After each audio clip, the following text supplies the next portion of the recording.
Okay, hello and welcome to our YouTube channel. My name is Sarah and this is my husband. I am Kayode. All right, if you're a new person to our channel, you are welcome. This channel is about marriage, relationship and family matters. Kindly press the subscribe button, subscribe and turn on your notifications so that whenever we come on here, you are notified. Today we'll be talking about signs of looming danger in your marriage. The things that will show you that if you don't act quickly on some of these things that are springing forth, you may be waiting for disaster to happen. Is that what you want for your marriage? No, don't go off. Stay glued to know some of the signs. We're not listing everything, just few of the signs that you can act on quickly to avert looming danger. Over to you. Thank you very much. Just like she has already said, we are discussing today the signs of looming danger in marriage. There are so many signs to watch out for, but we are taking just 4 of them today. And one of them which I'm going to talk about is poor communication in marriage. You are communicating right, but the manner at which you communicate is very poor, which you must also watch out for. What is communication in the first place? Why are you communicating in the first place? You are communicating to pass information, right? Yeah. So if the communication is poor, that means you've not passed any information at all. And this is a danger. This is one thing to watch from your marriage. Imagine if I'm saying something and you are thinking I'm saying something else and you are doing another thing. It's going to, just like what we all know about what happened when they were building the Tower of Babel. Yeah. I remember that my pastor used to say that what happened is maybe someone is say, can you pass me that shovel? But what the person is hearing is that, are you crazy? And before you know, they couldn't finish it. So that is what happened in marriage when the communication is poor. I remember in our early days of marriage, my wife used to do something. When I asked her that, B, can you please do this for me? Or can we do this and that? She will tell me, okay, I've heard. And I've been a victim of this several, because what I understand by I've heard is that, okay, you will do it. Or, okay, go ahead. And at the end of the day, she said, no, I only said I've heard. I didn't say I will do it. And this keep happening until one day. I repeated the same thing. She now said, I've heard. I said, no, you heard now. You asked for, you are not deaf. You heard. So will you do it, or do you give go ahead? Can we do it? That's when I will now know her mind on that particular issue. And I think that's actually a poor way of communicating. Yeah. I've grown beyond that now. That's actually a poor way of communicating. I'm not saying my thoughts on that matter. Exactly. Probably to avoid arguments or to just not raise problems. Disposed to the idea. Yes, I may not be disposed to the idea, but maybe I don't want problem, I don't want arguments. So when you just bring it up, I say, I've heard you. So now I've heard him, but I didn't tell him what my thoughts on that. So he is expecting that I act accordingly, but I am not acting because I don't buy the idea. And it's because that's because you have maturity to be able to handle that phase of our marriage. Because in some home it will have actually degenerated to a very big problem. It never caused an issue between us anyway. We didn't have any problem on that. Rather, we even joke over it with time that, oh, you say you've heard. No, it's not you've heard. Will you do it? Okay, if you're not doing it, what is your thoughts? I don't even know why I wasn't communicating my idea then. I don't know why. So that is it. That was a poor means of communication. I'm not saying anything and I'm expecting him to act differently. It doesn't work that way. Yeah. Another thing she used to do, another thing that she said, I remember sometimes. Yeah, I'll use you as my case study now. She told me sometimes, said, B, do you know you care less? But what I heard is you are careless about me. Meanwhile, what she's saying is you care less about me. I'm like, how? No, she's not saying no. I didn't say you are careless. You care less. I'm like, oh. But one thing is that it's good she's saying it in that manner. Imagine if she's coming to me and it's like, oh, B, this is not what you used to do. This is not what I used to do. And she's communicating to me in the harsh manner, in a different way. It will have spiked up some argument or some trouble in the home. But she came to me, and the way she communicated to me, I have to look inward and like, is it true? Is he saying the truth? And at the end of the day, I discovered that, oh, true, yeah, I'm Yeah. actually not doing what I'm supposed to do. And from there, have to look inward, change, and it really helps us. So when the other party is able to identify the fact that there is a problem and he or she is communicating it to you, it's better for you to listen and act accordingly so that that danger can be averted. Okay. Yeah.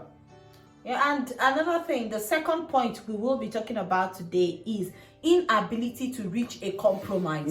Some of us find it difficult to reach a compromise. When you discover that you argue over every little thing in your marriage, is a sign of danger that is looming around the corner, is a disaster going somewhere to happen, is a time bomb, and it will explode one day. You can't have an opinion and both of you agree on a thing. You're always running at a parallel line against each other.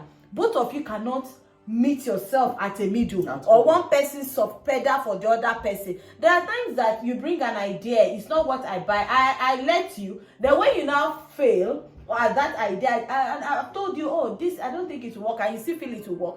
If it's not going to pose a danger to the home, yeah, I just let it be. Then by the time he does it and he sees that it doesn't succeed, then next time we can see how we'll improve on that and work on it. So some of us find it very difficult to reach a compromise. You're always arguing. You find it difficult to reach a compromise in your marriage. It's a sign of danger. It's a sign of disaster going somewhere to happen. That means both of you cannot reason together. Your reasoning capacity is wide apart. You lack understanding of how to come together and make a solid decision for your home. And that is a sign of danger that is going somewhere to happen. The Bible says, can two work together except they agree?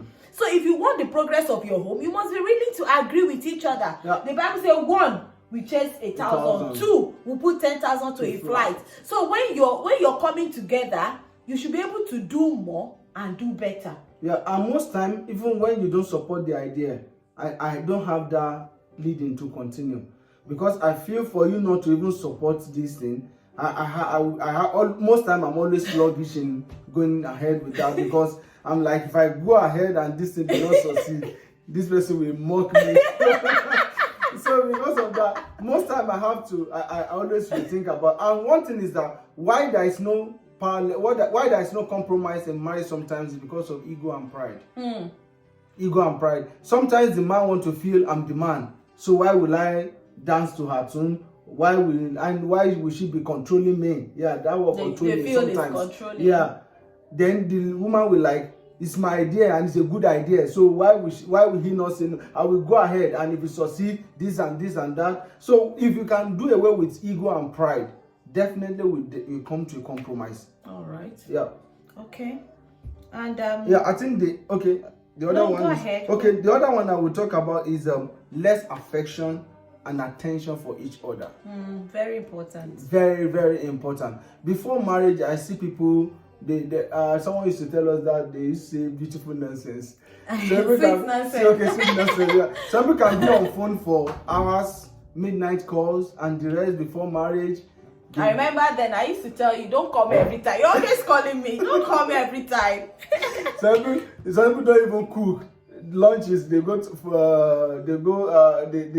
eat at the eatery. They don't cook because they just want to be together. They want to see each other. The affection is hot. Everything is hot. They go in my film. So that's but when you now get married, 1 year, no, let me say 2 months, 3 months, 4 months, the cost starts reducing from 3 times a day to 2 times a day. 1 hour call reduced to 10 minutes, and before you know, everything keep going down, and before you know, there is no communication at all. Everything cut off. They only talk when there's project or decision regarding children or things. And when the other one is saying, we don't talk like before, they say, why after we left the house together and we are still coming together to see her in the evening, so why will I be calling every time? I'm busy at work, that's why. You start giving excuse. But then you were working in that same office but you still create time to talk to each other. But now 2, 3, 4, 5, 6 months, you don't have time for each other again. And even the other one, we have your phone now is not your companion.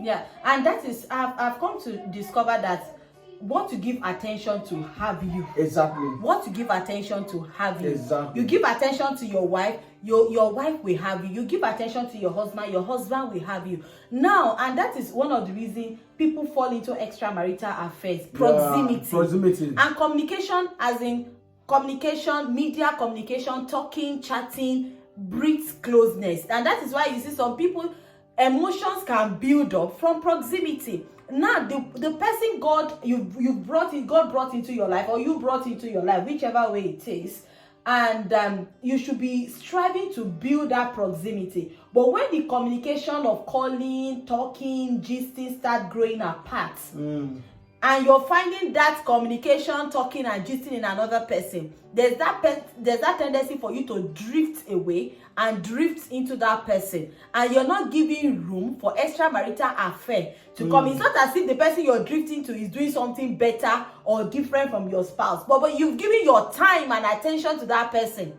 So the person is having you. If you give the same time and attention to your spouse, just like the way you did before you got married, you're going to have each other.